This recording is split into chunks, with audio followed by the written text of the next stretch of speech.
Good evening दोस्तों। प्रभु यीशु मसीह में आप सबका बाइबल ज्ञान विद प्रकाश में फिर एक बार स्वागत है। भाई बहनों, आज हम कुछ ऐसी गहरी बातें सीखने वाले हैं जो हमें हमेशा याद रहेगा कि परमेश्वर हमसे क्या कहना चाहता है। ये कहानी याकूब की है और हमने सब याकूब के बारे में कई बार पढ़ा है, सुना है।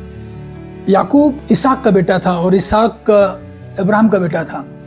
आपको याद होगा कि जब इसहाक बूढ़ा हो जाता है तो प्रथा के अनुसार बड़े बेटों को आशीर्वाद दिया जाता है, लेकिन याकूब और एसाव की माँ वो बच्चों में भेदभाव करती है और वो क्या करती है कि याकूब को एसाव की जगह खड़ा कर देती है। हालांकि याकूब छोटा होता है और एसाव का ड्रेस पहना कर याकूब को खड़ा कर देती है। और चूंकि इसहाक बूढ़ा हो जाता है, वो स्पर्श करके उसको लगता है कि वो एसाव है और वो याकूब को आशीर्वाद दे देता है। तो याकूब बचपन से ही आशीर्वाद को लेने में बड़ा माहिर बताया गया है। लेकिन आज के समय में आशीर्वाद कोई लेना नहीं चाहता है, लेकिन मुझे याकूब की बात क्या अच्छी लगती कि याकूब वो बहुत डेस्परेट है, वो बहुत ही आतुर है कि आशीर्वाद उसका मूल्य वो जानता था।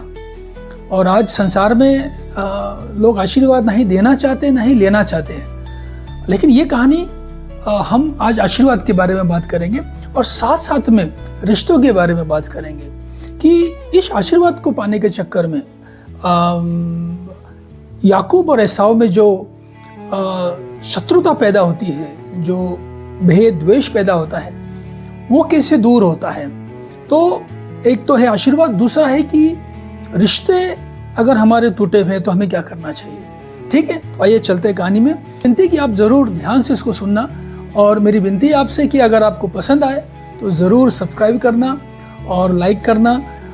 मुझे प्रोत्साहन मिलेगा कि मैं आगे इसी तरह के वीडियोस, बाइबल ज्ञान जो ईश्वर मुझे थोड़ा बहुत देता है, मैं आपके सामने पेश कर सकूं। तो आइए चलते हैं पवित्र शास्त्र में। और अब कहानी क्या है, जब एसाव और याकूब में दुश्मनी पैदा होती है तो याकूब को भागना पड़ता है और याकूब अपने मामा के पास चले जाता है। वहाँ पर वो कुछ सालों तक रहता है और वहाँ पर उसके मामा की दो बेटी होती है, एक होती है राहेल, दूसरी होती है लिया।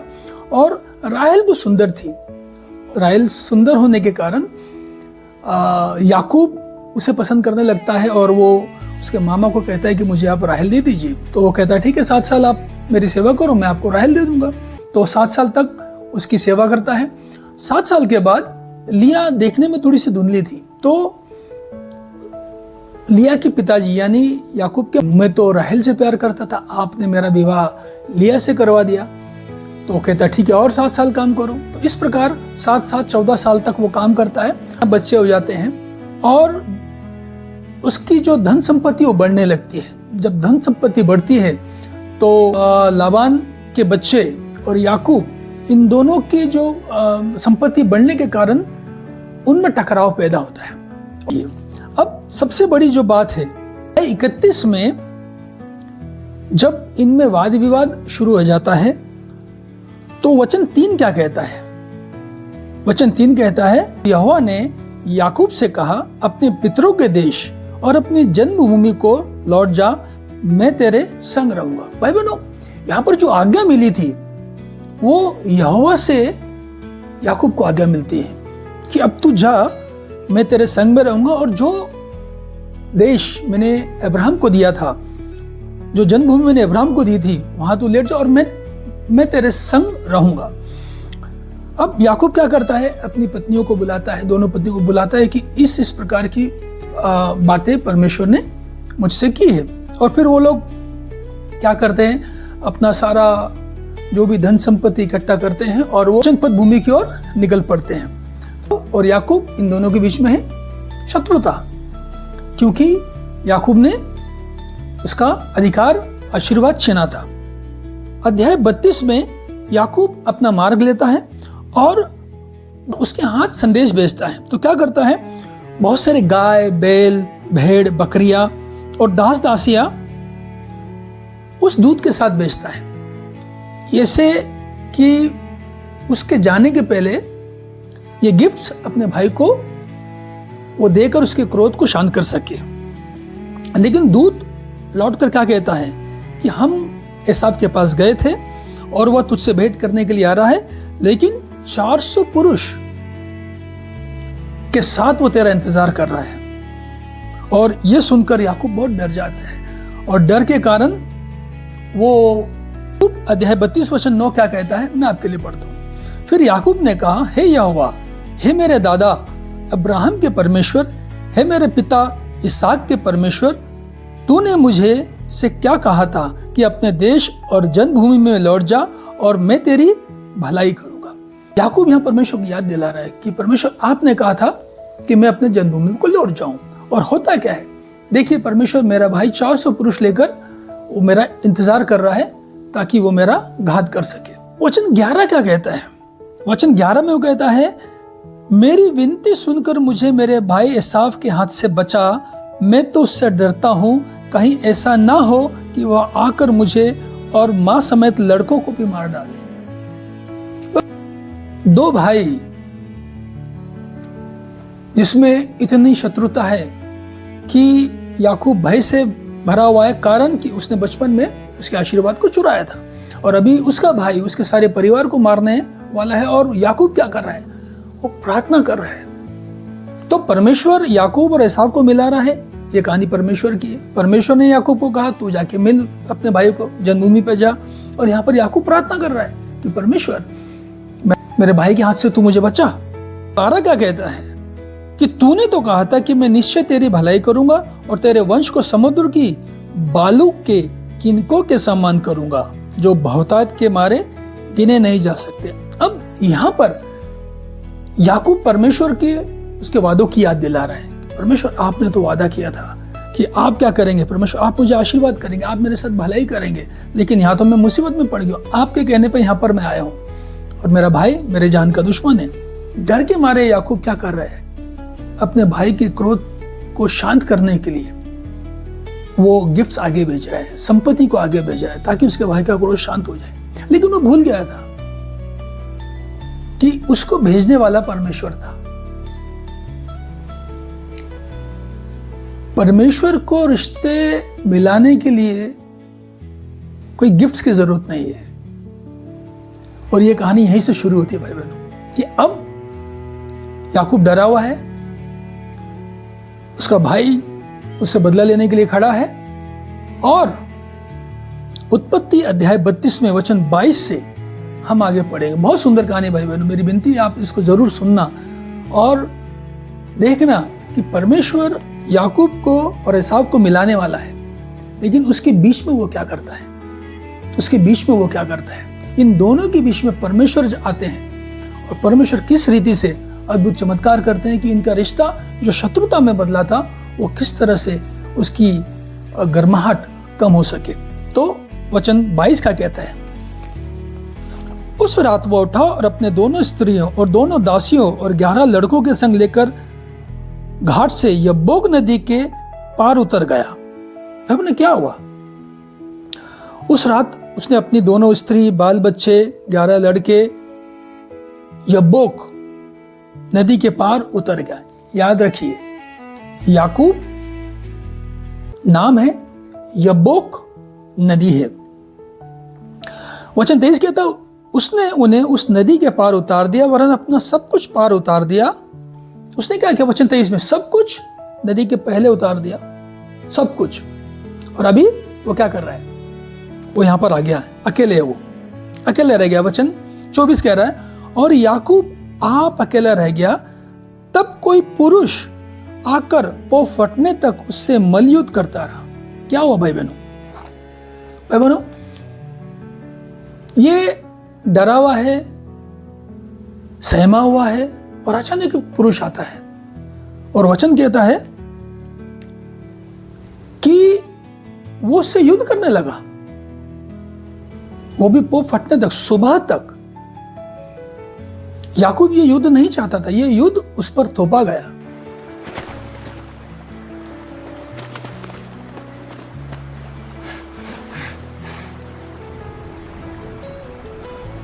भाई बहनों, और कब? जब वो अकेला था। ऐसा नहीं कि जब उसके सारे दास थे, उसके सारे ऊंट घोड़े थे, तब नहीं। जब वो अकेला था, जब वो अकेला था, तब वो पुरुष ने आया और उस पर युद्ध थोप दिया।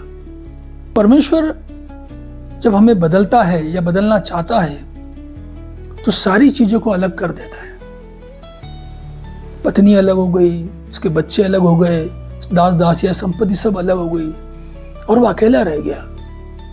और जब अकेला होता है इंसान, तभी परमेश्वर काम करता है।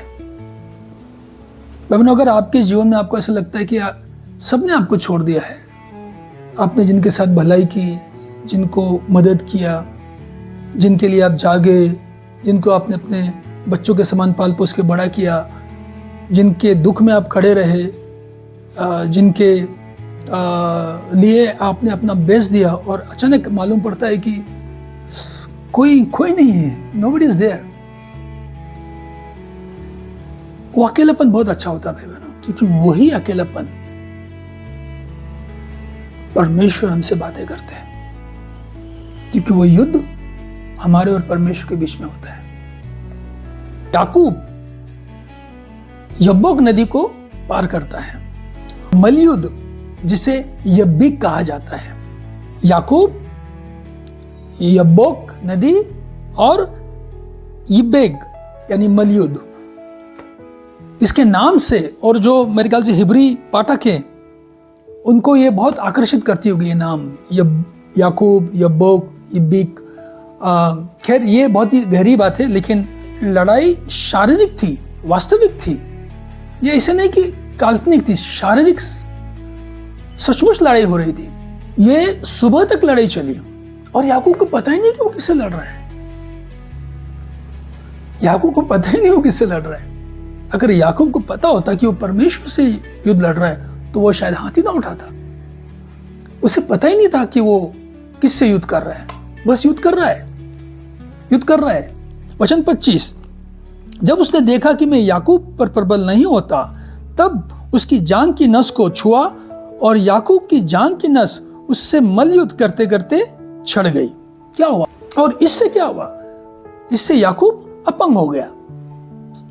अब हुआ क्या कि जो वो लड़ाई कर रहा था, और जब अचानक याकूब पर प्रगटीकरण हुआ कि जिससे मैं युद्ध कर रहा हूं वो कोई आम इंसान नहीं है, तो उसने क्या किया? वचन 26 में, क्योंकि भोर होने वाला है, याकूब ने कहा, जब तक तू मुझे आशीर्वाद ना दे तब तक मैं तुझे जाने ना दूंगा। दोस्तों, जैसे उसे एहसास हुआ, जैसे उसे प्रगटीकरण हुआ कि जिससे मैं युद्ध कर रहा हूं वो कोई विशेष है, वो चिपट गया उसको, लिपट गया उसको कि मुझे आशीर्वाद दे, मुझे आशीर्वाद दे, मैं छोड़ूंगा नहीं, मुझे आशीर्वाद दे, मैं तुझे छोड़ूंगा नहीं। बाइबल कहता है कुछ जगह पे वो स्वर्गदूत थे, बाइबल कुछ जगह पे कहता है कि वो परमेश्वर थे, और उसने यहोवा से युद्ध लड़ा। कोई कहते हैं कि परमेश्वर का दूत था। भाई बहनों, यहां पर हो क्या रहा है? यहां पर याकूब कह रहा है कि मैं तुझे छोड़ूंगा नहीं, मुझे आशीर्वाद दे। बचपन में बोल रहा है, उसने आशीर्वाद छीना अपने भाई का, और यहां पर बोल रहा है मुझे आशीर्वाद दे, मैं छोड़ूंगा नहीं। क्यों? याकूब जब तक हो तब याकूब आशीर्वाद के लिए इतना ज्यादा आतुर था। कहानी के बीच में मैं अपनी व्यक्तिगत कहानी बताना चाहता हूं कि जब हम लोग छोटे थे तो हमारे पिताजी क्या करते थे कि हम किसी भी की घर पर जाते थे तो वो हमें पैर पड़ने को लगाते थे। और हमारे गांव की प्रथा है कि हम जब भी हमारे घर में कोई भी आएगा बड़ा तो वो हमारे पैर पड़ेगा, या कोई छोटे हमसे आएंगे तो हमारे पैर पड़ते हैं। ये हमारे घर की प्रथा है, आज भी हम नहीं बोलते फिर भी वो करते हैं। लेकिन इस प्रथा की एक जो खास बात है, मैं देखता हूँ कि आज भी मेरी जो मौसी, मेरी माँ की बहन, जब मैं उनको फ़ोन करके कहता हूँ भाई प्रणाम, तो वो कहते जुग जुग जियो। उनके शब्दों में आशीर्वाद रहता है। दो दो नाव पूतो फलो, सदा सुखी रहो। आशीर्वाद का बहुत मोल है, और ये शक्ति आशीर्वाद की शब्दों में जो याकूब जानता था वो हमें यहाँ देखने को मिलता है। वो यहाँ पर यहोवा से कह रहा है कि बस मुझे आशीर्वाद चाहिए, लिपटा मैं छोड़ूंगा नहीं, मुझे आशीर्वाद दो। भाई बहनों, मैं विनती करना चाहता हूँ आपसे कि हम हमारे जो भी बच्चे हैं हमारे, उन्हें हमें आशीर्वाद देना चाहिए, सोते सोते आशीर्वाद देना चाहिए। हम क्रोध करते हैं, हम उनकी कमियां भी निकालते हैं, और तो हमें आशीर्वाद भी देना चाहिए। हमें उन्हें सोते हुए आशीर्वाद देना चाहिए। मेरे भाई डेविड थे जो आज इस दुनिया में नहीं है, उन्होंने मुझे सिखाया था कि आपके बच्चे जब भी स्कूल जाए, कॉलेज जाए, उनके सर पे हाथ रखो, प्रार्थना करो और उनको आशीर्वाद दे के भेजो। आशीर्वाद का जो मूल है वो हमें यहाँ सीखने को मिलता है। और परमेश्वर कहते हैं कि मैं जिसे चाहूँ उसे आशीर्वाद दूँ, मैं जिसे चाहूँ उसे चुन लो, मैं जिसे चाहूँ उस पर अनुग्रह करूँ। भाई बहनों, आशीर्वाद छीनना या मांगना खुद से मैं सीख सकता हूँ। याकूब आशीर्वाद मांगने में बहुत एक्सपर्ट था, लेकिन कहानी क्या है कि एक तो आशीर्वाद के कारण याकूब और उसके भाई एसाव में झगड़ा है, दूसरा यहाँ पर भी वो उस पुरुष से जो से झगड़ा कर रहा है, जिसे यहोवा बताती है, परमेश्वर बताती है, वो उसको बोलता है तू मुझे आशीर्वाद दे। वचन 27, उसने याकूब से पूछा तेरा नाम क्या है। याकूब परमेश्वर से आशीर्वाद मांग रहा है, लेकिन परमेश्वर उसको आशीर्वाद देने के बजाय उसको पूछ रहे हैं कि तेरा नाम क्या है। पुराने करार में जब भी कोई नाम से बुलाता था तो उसका मतलब है ये उसका स्वभाव है, उसका स्वभाव उसके नाम से जुड़ा होता था, उसका नाम उसके स्वभाव से जुड़ा होता था। और यहाँ पर याकूब को बहुत तकलीफ हो रही है अपना नाम बताने के लिए कि मेरा नाम याकूब है, मतलब मेरा नाम छल करने वाला है, मैं एड़ी पकड़ने वाला हूँ, खींचने वाला व्यक्ति हूँ। और परमेश्वर यहाँ पर एक अद्भुत रीति से काम करते हैं कि भाई याकूब, तुझे मैं तेरे भाई से मिलाऊंगा, लेकिन तुझे ये तेरा जो स्वभाव है छल करने वाला, पकड़ने वाला, इसे छोड़ना पड़ेगा। वचन 28, उसने कहा तेरा नाम अब याकूब नहीं इज़राइल होगा। भाई बहनों, जब याकूब ने अंगीकार किया कि मेरा नाम याकूब है, मैं छल करने वाला हूं, मैं कपट करने वाला हूं, तो परमेश्वर बोलते आज से तेरा नाम याकूब नहीं, तेरा नाम इज़राइल होगा। यानी परमेश्वर लड़ा, परमेश्वर से लड़ा। भाई बहनों, याकूब परमेश्वर से लड़ा और अब जो उसको आशीर्वाद मिला, तेरा नाम इज़राइल होगा, यानी परमेश्वर लड़ा, यानी इस राष्ट्र के लिए अब परमेश्वर लड़ेगा। और क्या आशीर्वाद मिला उसे? आज जो इज़राइल देश है वो याकूब के नाम पर रखा गया है। वो आशीर्वाद परमेश्वर ने दिया, याकूब अब तेरा नाम याकूब नहीं तो इज़राइल है। और आज हम देखते कि इज़राइल कई देशों में भारी पड़ता। भाई बहनों, क्यों? क्योंकि परमेश्वर लड़ता है, परमेश्वर लड़ा। एक छल करने वाला का नाम बदलकर इज़राइल, परमेश्वर लड़ा, उसको ठंडा किया, उसको नम्र किया, उसको घुटने पे लाया परमेश्वर। वचन 29 क्या कहता है? याकूब ने कहा मैं विनती करता हूं मुझे अपना नाम बता। अब याकूब यहां पर पूछा भाई आपका नाम बताओ। याकूब पूछ रहा है कि आप आपका नाम बताओ, और उसने कहा तू मेरा नाम क्यों पूछता है? तब उसने उसको वही आशीर्वाद दिया कि तेरा नाम इज़राइल है और तू परमेश्वर से लड़ा है। इस प्रकार याकूब और एसाव के बीच में पहले परमेश्वर आते हैं, उसकी जिद को, उसके घमंड को परमेश्वर तोड़ते हैं, उसे नम्र बनाते हैं, उसे अपाइज करते हैं, ताकि जीवन भर उसे याद रहे कि परमेश्वर ने उसे जो इज़राइल नाम दिया है उसके लिए उसे कीमत चुकानी पड़ी है। और वो कीमत थी, वो जीवन भर, पवित्र शास्त्र कहता है कि वो लंगड़ा कर चलता था। ये एहसास दिलाने के लिए कि उसकी मुलाकात परमेश्वर से हुई थी। भाई बहनों, कभी कभी परमेश्वर हमारे जीवन में एक ऐसी नस खींच देते हैं। याकूब, परमेश्वर और एसाव। अब परमेश्वर चले गए, अब कौन है? याकूब और एसाव। तब क्या? सामने भाई था, आगे उसका परिवार, और भाई के साथ 400 पुरुष, दोनों में शत्रुता है। वचन 3 क्या कहता है? और आप इन सब के आगे बढ़ा और 7 बार भूमि पर गिर के दंडवत की और अपने भाई के पास पहुंचा। भाई बहनों, आप देखिए, जिद्दी याकूब, घमंडी याकूब, फंसाने वाला याकूब, आशीर्वाद चुराने वाला याकूब, जब परमेश्वर से मुलाकात हुई तो 7 बार उसने झुककर अपने भाई को दंडवत किया। इतना नम्र कर दिया परमेश्वर ने उसको, इतना हल्का कर दिया दिल से उसको, इतना अपाहिज बना दिया उसको कि जब तू तेरे भाई के पास जाए तो तेरा मन कितनी नम्रता से भरा होना चाहिए। आगे बहुत सुंदर कहानी है। वचन 4 कहता है, तब एसाव उससे भेंट करने को दौड़ा और उसके हृदय से लगाकर गले से लिपट कर चूमा, फिर वे दोनों रो पड़े। भाई बहनों, क्या हुआ? भय के मारे याकूब डर रहा था कि अब मेरा भाई 400 पुरुष के साथ में, मेरा परिवार, मुझे सब खत्म कर। लेकिन परमेश्वर, भाइयों बहनों, परमेश्वर ने याकूब के मन को बदला, परमेश्वर ने एसाव के मन को बदला। और जब दोनों भाई आते हैं, दौड़कर आते हैं, गले मिलते हैं, वो रोते हैं। पवित्र शास्त्र कहता है कि वो रोते हैं। वचन 5 कहता है, तब उसने कहा, ये तेरे दास के लड़के हैं जिन्हें परमेश्वर ने अनुग्रह कर कर मुझको दिया है। भाई बहनों, गौर कीजिए, याकूब क्या कह रहा है?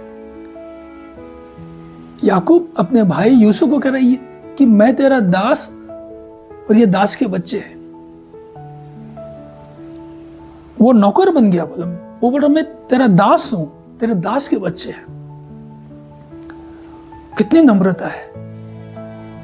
भाई बहनों, आज हम जब संसार में देखते हैं तो छोटी छोटी चीज को लेकर रिश्ते खराब हो जाते हैं। और याकूब यहां कह रहा है, भाई मैं तेरा दास हूं और ये दास की संतान है, और ये परमेश्वर के अनुग्रह से तेरे दास को मिले हैं। वचन 7 क्या कहता है? फिर लड़कों समेत लिया निकट आए और उन्होंने भी दंडवत किया। अंत में यूसुफ और राहेल ने भी निकट आकर दंडवत किया। भाई बहनों, वो दंडवत कर रहे हैं, अपने भाई के सामने झुक रहे हैं। 7 बार पवित्र शास्त्र कहता है कि 7 बार वो झुका और अपने आप को दास कह रहा है। रिश्ते छोटे बनने से बनते हैं, रिश्ते छोटे बनने से बनते हैं भाई बहनों। और परमेश्वर ने याकूब के मन को बहुत छोटा कर दिया था और यहां पर एसाव के मन को नम्र कर दिया था। वचन 8 क्या कहता है भाई बहनों? कि तब उसने उससे पूछा, तेरा यह बड़ा दल जो मुझको मिला है उसका क्या प्रयोजन है? तो मतलब याकूब ने पहले से बहुत सारे गिफ्ट्स भेज दिए थे। बोले इसका क्या है मतलब? किसने कहा, यह कि मेरे प्रभु की अनुग्रह की दृष्टि मुझ पर हो। प्रभु कह रहा है, वो अपने जुड़वा भाई को वो प्रभु कह रहा है। सिर्फ 1 मिनट पहले उसका जन्म हुआ था और उसको वो प्रभु कह रहा है। वचन 9 क्या कहता है?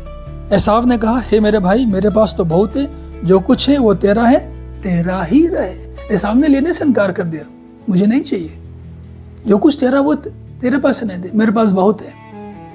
भाई बहनों, याकूब ने कहा नहीं नहीं नहीं भाई, आपको लेना ही पड़ेगा। और याकूब फोर्स करता है और एक बहुत सुंदर बात उसने कही है, बहुत सुंदर बात कही उसने, क्योंकि मैंने तेरा दर्शन पाकर मानो परमेश्वर का दर्शन पाया है। वचन 10 में वो कहता है कि भाई मैंने तुझे देख लिया, मैंने परमेश्वर को देख लिया। रिश्ते बहुत खराब है, टूटे हुए रिश्ते अलग अलग जगह पर। मेरी विनती है कि रिश्ते को अगर जोड़ना है तो परमेश्वर के बीच में लाना जरूरी है। कैसे भी करके लाओ, परमेश्वर से लाओ, उससे युद्ध करो, परमेश्वर से उससे आशीर्वाद मांगो परमेश्वर से कि परमेश्वर मुझे मन दे, वो मुझे स्वभाव दे कि मैं मेरे रिश्तों को ठीक कर सकूं। अगर आप बड़े हैं तो छोटे बन जाओ, अगर आप छोटे हैं तो और छोटे बन जाओ, परमेश्वर के बीच में लाओ। भाई बहनों, परमेश्वर ही थे जिन्होंने याकूब को कहा तू तेरे जन्मभूमि में जा। परमेश्वर ही थे जिन्होंने याकूब और एसाव को मिलने के पहले याकूब को नम्र किया। परमेश्वर ही थे जिसने एसाव के मन को बदला, नम्र किया और दोनों भाई में फिर से उन्हें एक कर दिया, मिलकर रोए। वो याकूब परमेश्वर को धन्यवाद कह रहा है, एसाव परमेश्वर को धन्यवाद दे रहा है, दोनों भाई देख के खुश हो रहे हैं। याकूब कह रहा है कि तुझे देख लिया प्रभु तो मैंने अपने ईश्वर को देख लिया। तो बहुत ही सुंदर अंत होता है भाई बहनों इस गाने का। टूटे हुए रिश्ते परमेश्वर ने जोड़ दिए। और याकूब से मैं सीखता हूं कि आशीर्वाद अपने परमेश्वर से मांगो, प्रभु मुझे आशीर्वाद दे, मुझे आशीर्वाद दे, मुझे आशीर्वाद दे, मैं छोड़ूंगा नहीं, मुझे आशीर्वाद दे। भाई बहनों, हमारा परमेश्वर बढ़िया है, वो आशीर्वाद देना चाहता है। हमारा परमेश्वर बढ़िया है, हमारे मन को नम्र करना जानता है। हमारा परमेश्वर जानता है हम में कहाँ घटी है, वो हमारी उस नस को भी मरोड़ना जानता है। आशीर्वाद देने के पहले भाई बहनों आइए हम परमेश्वर का धन्यवाद करते हैं कि याकूब और एसाव की कहानी बहुत ही सुंदर कहानी है। भाई बहनों, ये मेरी प्रार्थना है कि हमारे जो भी टूटे हुए रिश्ते हैं उसे परमेश्वर ही जोड़ सकता है। अगर आपके रिश्ते टूटे हुए भाई बहनों, तो मेरी विनती है आपसे कि आप परमेश्वर को अपने बीच में लीजिए, आप यहोवा को बीच में लाइए, प्रार्थना कीजिए, आशीर्वाद मांगिए, छोड़िए मत, परमेश्वर देगा, परमेश्वर देगा। जब तक आप पकड़ के रखेंगे, छोड़ेंगे नहीं, परमेश्वर देगा। परमेश्वर महान है, परमेश्वर की स्तुति हो। धन्यवाद।